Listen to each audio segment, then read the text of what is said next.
राज्य सरकारनं शेतकऱ्यांना शेतापर्यंत पोहोचता यावं यासाठी पांदन रस्ते तर दिले, पण या रस्त्याची सद्यस्थिती पाहता यापेक्षा पूर्वीचे रस्तेच बरे होते असे म्हणण्याची वेळ आता जिल्ह्यातील शेतकऱ्यांवर आली आहे।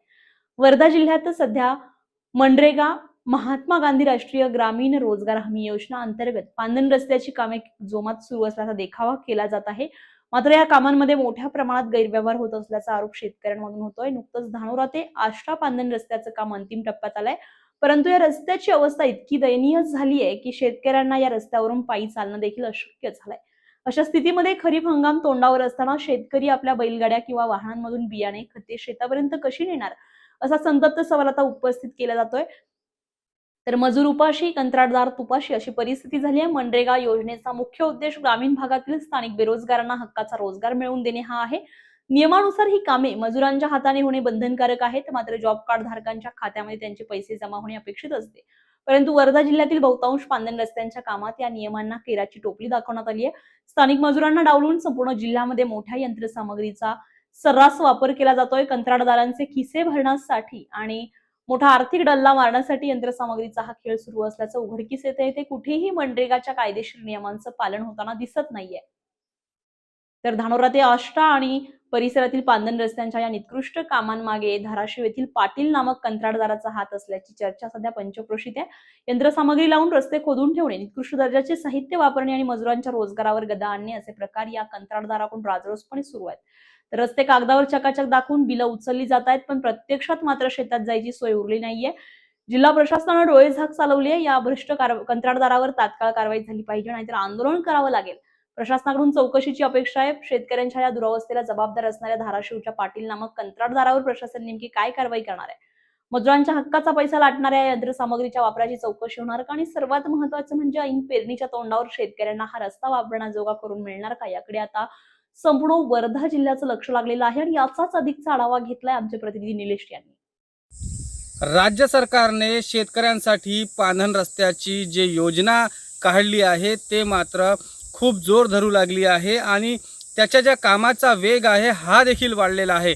मात्र मी आहे आता धानोरा ते आष्टा वर्धा जिल्ह्यातील वर्धा तालुक्यातील या एका पांधन रस्त्यावर। आपण बघू शकता या पांधन रस्त्याची दयनीय गेल्या कित्येक महिन्यापासून या पांधन रस्त्याचे काम सुरू आहे। मात्र हे काम मनरेगा अंतर्गत करण्यात आले होते। मनरेगाचे जे नियम आहे ते जॉब कार्डवर पेमेंट केल्या जाते आणि स्थानिक लोकांना त्या ठिकाणी रोजगार दिला जातो।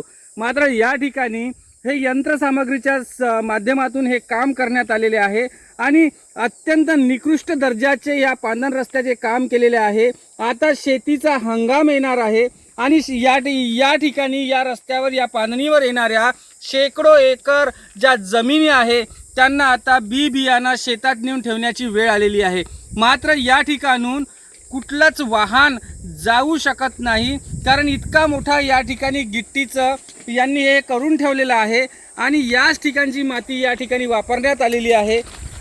हे अत्यंत दयनीय अवस्था या कामामध्ये करण्यात आलेली आहे।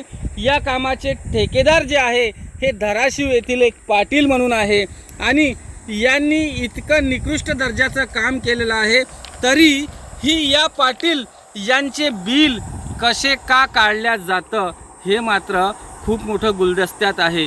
या पांधन रस्त्यावरून याच परिसरातील अनेक पांधन रस्ते असेच दयनीय अवस्थेत आपल्याला पाहायला मिळेल आणि नेमकं हे जे गाव आहे हा पांधन रस्ता देवळी विधानसभा मतदारसंघामध्ये येत आहे आणि त्या विधानसभा क्षेत्राचे आमदार अत्यंत कर्तव्यदक्ष आहे।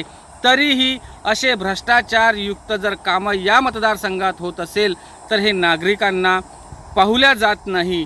हेच या जे कामाचं आहे हे औचित्य ठरणार आहे। याची चौकशी लागणार का? नेमकं मनरेगाच्या नियमाअंतर्गत हे काम करण्यात आलेलं आहे का? हे दर्जेदार पांधन रस्ता बनलेला आहे का? एकूण 22 लाख रुपयाचं हे काम होतं आणि यामध्ये काय केलेलं आहे हे मात्र अधिकाऱ्यांनी आणि जनप्रतिनिधींनी या ठिकाणी मोका चौकशी करूनच बघणं औचित्याचं ठरणार आहे। Star Maharashtra news, Nilesh Pinjarkar, Dhanora, Wardha. नवनवीन घडामोडी पाहण्यासाठी स्टार महाराष्ट्र न्यूजला सबस्क्राइब करा आणि ताज्या बातम्यांचे अपडेट मिळवण्यासाठी बेल आयकॉनला प्रेस करा आणि परिपूर्ण बातमीबरोबर रहा, इतरांपेक्षा एक पाऊल पुढे।